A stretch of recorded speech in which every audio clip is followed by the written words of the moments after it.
एक लड़की को एक लड़के से प्यार हो जाती है और यह बात लड़की के भाई को पता चल जाता है।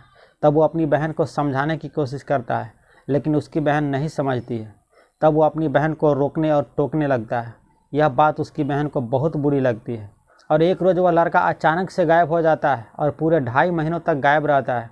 और 2.5 महीने के बाद जब वह लड़का मिलता है तो वहाँ के रहने वाले सभी लोग दंग रह जाते हैं, क्योंकि वह लड़का कहीं और नहीं मिलता है, वो अपनी बहन के ही कमरे में मिलता है। ज़मीन के ऊपर नहीं बल्कि ज़मीन के नीचे कंकाल के रूप में मिलता है। नमस्कार दोस्तों, मैं हूं अंकुश। आज की सच्ची कहानी रामगढ़ जिले की झारखंड की है। रामगढ़ जिला में एक थाना पड़ता है पतरातू, और इसी पतरातू थाने के अंदर में एक गांव आता है जिस गांव का नाम होता है बरतुआ। और इसी बरतुआ गांव के रहने वाले 21 साल के नौजवान जिसका नाम रोहित कुमार होता है, वह अपने मामा के घर रहने के लिए रांची में जाता है। तारीख थी 24 जून 2022। तकरीबन एक सप्ताह तक वो अपने मामा के घर पे रहता है और 30 जून 2022 को वह अचानक अपने मामा के घर से कहीं चला जाता है। इस तरह से रोहित को अचानक से कहीं चले जाने से उसके मामा के घर के सभी लोग परेशान हो जाता है। सभी लोग रोहित को ढूंढने लगता है।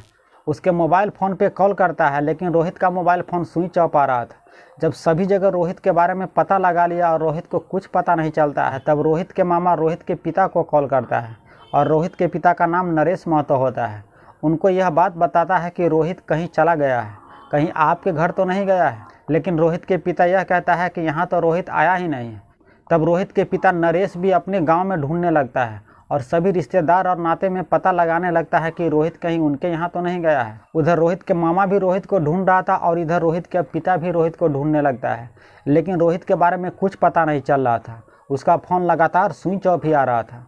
रोहित के दोस्तों से पता लगाता है और दूसरे रिश्तेदार से भी पता लगाता है कि कहीं रोहित उसके यहाँ तो नहीं गया है, लेकिन सभी जगह पता लगाने के बावजूद भी रोहित का कहीं कुछ पता नहीं चलता है। तब रोहित के पिता थक हार कर अगले दिन पतरातू थाने में जाकर अपने बेटे की गुमशुदगी की रिपोर्ट लिखाना चाहती है। पुलिस से उनको बड़ी उम्मीद थी कि उनका बेटा को ढूंढने में वह मदद करेगी, लेकिन पतरातू थाने की पुलिस कहती है कि आपका बेटा तो रांची से गायब हुआ है, तो अब आप रांची में जाओ, यहाँ क्या करने आए हो? अपने बेटे को रांची में ढूंढो। जिस उम्मीद के साथ रोहित के पिता पुलिस के पास गई थी, वह काम तो हुआ नहीं। वह बड़े निराश होकर थाने से अपने घर वापस आ जाता है। रोहित को गुमशुदा हुए 2-4 रोज और बीत चुका था। घर के लोगों को चिंता बढ़ती ही जा रही थी। पतरातू थाने की पुलिस से तो कोई उम्मीद नहीं बची थी। तब नरेश महतो अपने बेटे को ढूंढने के लिए रांची में जाने का फैसला करता है। रांची में जाने के बाद उनका बेटा जहाँ से लापता हुआ था, वह इलाका चुटिया थाने के अंदर में आता है। चुटिया थाने में जाने के बाद अपने बेटे की गुमशुदगी की रिपोर्ट लिखाती है। पुलिस उनसे पूछती है कि आपका बेटा कब से गायब है, आप हमें रोहित के बारे में पूरी बात बताइए। तब वह कहता है कि उनका बेटा 30 जून 2022 से ही लापता है।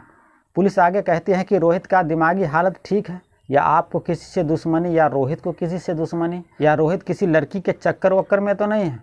इन सभी बातों से नरेश महतो इनकार कर देता है और कहता है कि मेरा बेटा बिल्कुल साफ सुथरा है और हमें किसी से कोई दुश्मनी नहीं है। वह पुलिस के आगे हाथ जोड़ते हुए कहता है कि सर, आप हमारे बेटे को ढूंढने में मेरी मदद कीजिए। पुलिस कहती है ठीक है, आप हमें रोहित का फ़ोटो और मोबाइल नंबर दीजिए और आप घर पे जाइए, हम आपके बेटे को ढूंढने की कोशिश करते हैं। पुलिस अब रोहित कुमार के अपने तरीक़ा से पता लगाने की कोशिश करने लगता है। रोहित का जो मोबाइल का CDR होता है वह निकालने का फैसला करता है और CDR से यह पता चल जाता है कि रोहित ने आखिरी बार अपनी बहन को ही कॉल किया था और उसकी बहन का नाम चंचला कुमारी थी। पुलिस अब चंचला कुमारी से बात करने का फैसला करती है और चंचला कुमारी से जब पुलिस पूछताछ करती है तो चंचला कुमारी का भी वही हालत था, घर के और लोगों का हालत था। वह भी अपने भाई के गुमशुदगी से काफ़ी दुखी था, वह काफ़ी परेशान थी। चंचला कुमारी पुलिस को कहती है कि सर, आप हमारे भाई को कहीं से भी ढूंढ के ला दीजिए, हम लोग काफ़ी दुखी है, काफ़ी परेशान है। रोहित के बारे में पुलिस को यहाँ से भी कुछ खास जानकारी पता नहीं चलती है। पुलिस और दूसरे तरीक़ा से भी रोहित के बारे में पता लगाने की कोशिश करता है, लेकिन रोहित के बारे में कुछ पता ही नहीं चल रहा था। धीरे धीरे वक्त बीतने लगता है। 1 महीना 2 महीना बीत जाता है, लेकिन रोहित के बारे में कुछ पता ही नहीं चल रहा था। इस बीच में रोहित के पिता बार बार थाने में जाकर पुलिस से रिक्वेस्ट करती थी कि सर, आप हमारे बेटे को ढूंढने में मदद कीजिए, आप हमारे बेटे को कहीं से भी ढूंढ के ला दीजिए। लेकिन पुलिस भी अपने तरीक़ा से रोहित को ढूंढने की बहुत कोशिश कर रही थी, लेकिन रोहित के बारे में कुछ पता ही नहीं चल रहा था।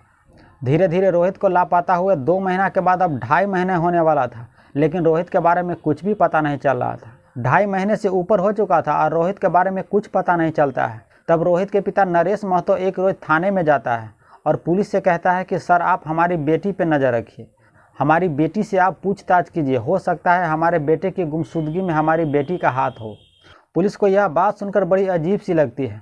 पुलिस नरेश महतो से कहती है कि आप अपने ही बेटी के ऊपर कैसे इल्ज़ाम लगा रही है कि आपके बेटे की गुमशुदगी में आपकी बेटी का हाथ हो सकता है। तब वह कहता है कि चंचला एक मुस्लिम लड़के से प्यार कर रही है और यह बात घर में किसी को भी पसंद नहीं है। चंचला को हम लोगों ने बहुत समझाने की कोशिश की, लेकिन वह समझने के लिए तैयार नहीं है। रोहित उसे बार बार समझा रहा था, उसे टोक रहा था, रोक रहा था। हो सकता है कि चंचला इसी रोकने और टोकने के चक्कर में रोहित को कुछ कर दिया हो। यह बात सुनने के बाद पुलिस चंचला के बारे में ज़्यादा से ज़्यादा जानकारी जुटाने की कोशिश करने लगती है।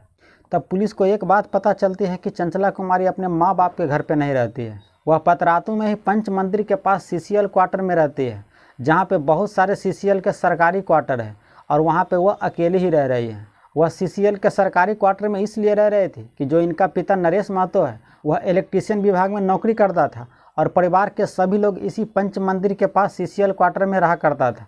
लेकिन अभी उसकी पोस्ट रांची में हो चुकी है। घर के सभी लोग तो रांची में रह रहा है, लेकिन चंचला कुमारी यहीं पंच मंदिर के पास CCL क्वार्टर में अकेले ही रहती थी। नरेश महतो ने पतरातू के CCL क्वार्टर को हैंड ओवर नहीं किया था, इसीलिए चंचला कुमारी यहाँ पे अकेले ही रह रही थी। पुलिस 30 साल के चंचला कुमारी के बारे में ज़्यादा से ज़्यादा जानकारी इकट्ठा कर चुकी थी। उनका CDR भी निकलवा चुकी थी। 30 जून 2022 का उसका लोकेशन रांची में ही था, जहाँ पे उनका भाई रोहित का भी लोकेशन रांची में ही दिख रहा था और लास्ट कॉल रोहित भी अपनी बहन को ही किया था। पुलिस को चंचला से पूछने के लिए इतना काफ़ी था कि रोहित ने लास्ट कॉल अपनी बहन को ही किया था। अब रांची के पुलिस पतरातू में जाती है, जहाँ पे चंचला कुमारी उसी CCL के सरकारी क्वार्टर में रहती थी और उनसे पूछताछ करती है। शुरुआती पूछताछ में तो वह इनकार ही करती है, लेकिन जब पुलिस उससे सख्ती से पूछताछ करती है तब वह टूट जाती है और वह कबूल करती है कि उसके भाई की गुमशुदगी में उसी का हाथ है। अब वह इस दुनिया में नहीं है क्योंकि वह अपने भाई का कत्ल कर चुकी है। पुलिस हैरान हो जाती है कि एक बहन अपने भाई का क्यों कत्ल कर सकती है। वह जानना चाहती है कि वह अपने भाई को किस तरह से कत्ल किया है और क्यों किया है। तब चंचला बताती है कि उसका भाई अक्सर उसको फ़ोन करके रोकता और टोकता था और उसका बॉयफ्रेंड इजराइल अंसारी से दूर रहने के लिए धमकी देता था, लेकिन यह बात चंचला को बहुत बुरी लग रही थी। इसी बात से परेशान होकर चंचला अपने भाई को रास्ते से हटाने का फैसला करती है और वह दिन 30 जून 2022 का ही था। 30 जून 2022 को चंचला का भाई एक बार और कॉल करता है और कहता है कि तुम इजराइल से दूरी बना कर रहो। तुम जो कर रही हो, घर के सभी लोग काफ़ी दुखी है, काफ़ी नाराज़ है और तुम्हें इतना समझाने के बावजूद भी तुम समझने के लिए तैयार नहीं हो। तब चंचला को लगा कि यही सही मौका है अपने भाई को रास्ते से हटाने का। तब वह फ़ोन पे ही अपने भाई को बड़े प्यार से कहती है, देखो हम दोनों भाई बहन बैठकर इस बात पे चर्चा करते हैं। तुम ऐसा करो कि मैं किसी काम के सिलसिले से रांची में आई हूँ और कुछ ही देर के बाद मैं पतरातू निकलने वाली हूँ। तुम रांची के चांदनी चौक के बस अड्डे पे आओ, मैं तुम्हारे यहाँ पे इंतज़ार कर रही हूँ। रोहित को यह लगने लगा कि उसकी बहन शायद समझ जाएगी और वह अपने बॉयफ्रेंड इजराइल अंसारी से दूरी बना लेगी। इस बात से बेफिक्र कि वह जिस बहन के पास जा रहा है वही बहन उसका आज कत्ल करने वाला है। वह बेफिक्र होकर रांची के चांदनी चौक बस अड्डा पे जाता है, जहाँ पे पहले से उसकी बहन इंतज़ार कर रही थी।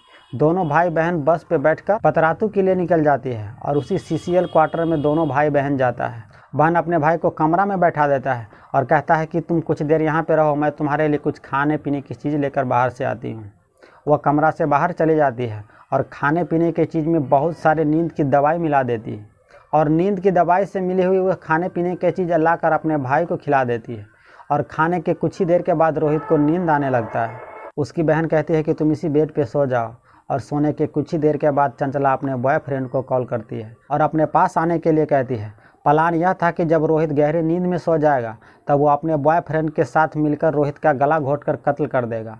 लेकिन जब कुछ ही देर के बाद इजराइल अंसारी उसके कमरा पे आता है, रोहित को देखता है, रोहित की बॉडी से कोई भी हलचल नहीं हो रहा था। तब इजराइल अंसारी कहता है कि तुम्हारा भाई तो मर चुका है, इन दोनों को और कुछ करने की ज़रूरत ही नहीं पड़ी और रोहित मर चुका था। अब बारी थी रोहित की लाश को ठिकाना लगाने की। अगर बाहर लाश को ले जाता है तो इन दोनों को पकड़े जाने का खतरा था। तब ये दोनों फैसला करता है कि रोहित की लाश को इसी कमरे के अंदर में दफनाएंगे। 2 दिनों तक यह दोनों मेहनत करने के बाद उसी कमरा में गड्ढा खोदता है और अपने भाई को एक प्लास्टिक की बोरी में बंद करता है और उसी गड्ढे में रख कर ऊपर से मिट्टी डाल देता है और 2-3 दिनों के अंदर में किस्तों में बालू सीमेंट लाकर उस फर्श को पहले जैसा बना देता है। और पूरे 2.5 महीनों तक किसी को कानो कान खबर नहीं होता है कि चंचला ने अपने भाई का कब्र खोदकर उसी कमरे के अंदर में दफनाया है। ऊपर से बेड रखकर अपने आशिक के साथ संबंध बनाती थी। जब यह बात पुलिस को और वहाँ के रहने वाले लोगों को पता चलता है तो सभी लोग दंग रह जाता है। पुलिस चंचला और उसके बॉयफ्रेंड इजराइल अंसारी दोनों को गिरफ्तार कर चुकी है और वह दोनों जेल के अंदर में हैं। एक बहन ने अपने भाई को सिर्फ इसलिए कत्ल कर दिया कि उसका भाई उसे रोकता था, टोकता था कि तुम दूसरे धर्म के लड़कों से मिलना जुलना बंद करो। तो दोस्तों, यह थी आज की सच्ची कहानी। इस चंचला के बारे में आप क्या कहना चाहते हैं? आप कमेंट करके ज़रूर बताइए, अपनी राय दीजिए। हम आपसे एक और ऐसे ही सच्ची कहानी के साथ मिलते हैं। तब तक आप अपना और अपने पूरे परिवार का ख्याल रखिए। जय हिंद, जय भारत।